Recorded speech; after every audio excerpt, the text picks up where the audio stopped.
In this video, it's all about mom's care and how do you maintain all these blooms throughout the entire season, whether you bought them from the store, took your plants out of storage, and also what do you do with your plants once the season's over? Let's go.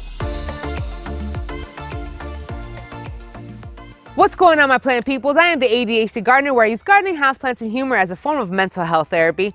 And yeah, I know, we all know that I get a little bummed now that summer's over, but that's okay because I can still plant some flowers all the way until the end of fall. And that has to do with chrysanthemums. We're gonna go over a few mums categories, so you may wanna skip around within the video to find what category suits you. Let's say that you go pick up some mums when you go to the store. They're looking really good, they're in mid-bloom. What do you do with them when you maintain them? Now, when you first bring them home, that is all good because they're gonna be outside.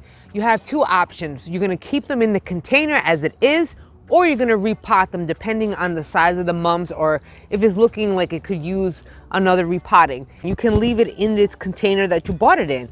Now, I did not repot actually I did repot all of them. Not all of them, all right, well maybe most of them. Like 95% of my mums, I repotted them all because I knew that I was gonna be keeping them into winter time for the next year, and I just wanted them to be in this good container. When you get your mums from the store and you do want to repot them, you're going to need a new container, at least 1 to 2 sizes up from the original size. Also, you're going to need a good quality soil. Now, whenever you do get a good quality soil, you have the option of adding more nutrients to it if you wanted to or not. I'm always adding some amendments to my soil, so what I'm adding is perlite. That's why I love using perlite in all of my soil from all of my containers, because it just adds and promotes a lot more drainage. What I'm also adding is another fertilizer. When you are repotting into a new container, you really do want to add a fertilizer. Now, you do have the option of granular fertilizer, which is a slow release over time. But what I love to use, and I'm always talking about, is worm castings. I love worm castings so much for all of my outdoor containers. I use them on every container that I have. Just mix it all up. I'm using a little container right here that I just use to mix all of my ingredients together. And then I just repot all of my wonderful plants. If you don't want to repot your mums and you just want to leave it in that container, but you may want to consider some fertilizing because you want to keep up the blooms all the time. So you got your plants from the store, they're looking all beautiful and whatnot, or even if your plants came out of storage, everything's looking all good, your flowers are blooming and all that, and then all of a sudden, you see purple leaves. You're like, what in the heck is purple leaves? Why in the world is my plant going purple? And then all of a sudden, all of my leaves are dying. Yeah, that's called you need fertilizer, a lot of nutrients. What happens is that when your plants are in mid-bloom, they're blooming like crazy, it sucks up a lot of nutrients from the plant. So you start to notice a bunch of purple leaves on the bottom base of your plants. That's the telltale sign that you need fertilizer. The purple is a sign of phosphorus deficiency. When your plants are in mid-bloom and they're really flowering, this also happens to vegetable plants too, like peppers. You will develop these purple leaves. Now that means you gotta fertilize like crazy. But of course, you're not gonna be repotting it, you're not gonna do granular fertilizer, you're going to do liquid fertilizer. Now that's up to you as to what brand of fertilizer you wanna use. You want the fast release liquid fertilizers because they get absorbed into the roots really fast compared to the slow release granular. That slow release is gonna be way too long to fertilize and give nutrients to your plant. So that means you want the liquid fertilizer and give it fast because, well, once you see that purple, it will start creeping up on your plants. And what happens is it will start killing off the leaves. So you don't want that. This also comes to another point of when your flowers start to die off. Now you want to maintain wonderful, lovely blooms, and that means we're going to be deadheading our plants. I know that's a jacked up name to say, deadheading your plants, but that's basically what we're going to be doing, is removing the dead flowers from the mums. You see all these flowers that are looking dead or dying? You don't want those, you just want to pluck them off. So if you see a dying or completely dead mum flower, you're going to just take it off. You don't want it at all. You want to encourage more growth, and that's exactly what the deadheading will do, along with the fertilizer. Pruning your plants after dormancy is a totally necessary thing, and I'm going to let you know why. So your plants don't look like these. We're going to be talking about pruning, so if you just bought your mums, you're not going to be worried about this, and then you can skip this over. But let's just say that you brought your mums back, they're out of dormancy, and they're all doing lovely and wonderful and growing, but now you have to prune. Trust me, you're gonna have to prune your mums because in all the stores, all the mums are nice and round and looking all cute and bushy and stuff. Yeah, these are not it. These don't look all nice and round and whatnot because I did not prune them in time. And that's what happens. When your mums come out of dormancy and they're looking all nice in the springtime with nice leaves and whatnot, with no signs of flowers. no signs of flowers at all, that's when you're going to be pruning your plant. We're talking about topping, we're talking about cutting, basically giving all your plants a haircut. We're gonna shape these plants up. Now, when you're cutting your plants from the top, this will encourage more wider growth or bushier growth on the outside. Now, yes, this also applies to vegetables because I do that as well. I do the topping with my pepper plants and any other variety of plants that you want them to bush out like that. Problem is, I didn't do it over here. So now they're looking extremely leggy and stringy and tall and not bushy at all. So that's my fault. Now the problem is that these are about to bloom, so I cannot prune them now. I can't, because you know how long it's gonna be before you get another freaking flower? A long time. So once you're in this stage and you start finding the blooms, there's no going back and you cannot prune now. So now all these plants are looking nice and stringy and tall.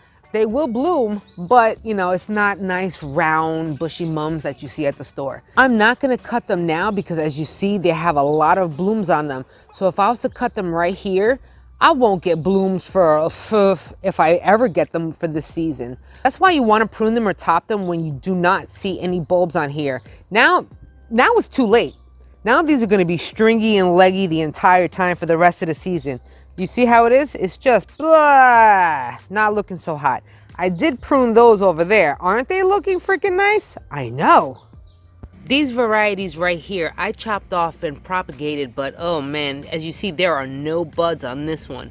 This one's going to start blooming, but it's gonna be a while because I chopped the heck out of this one.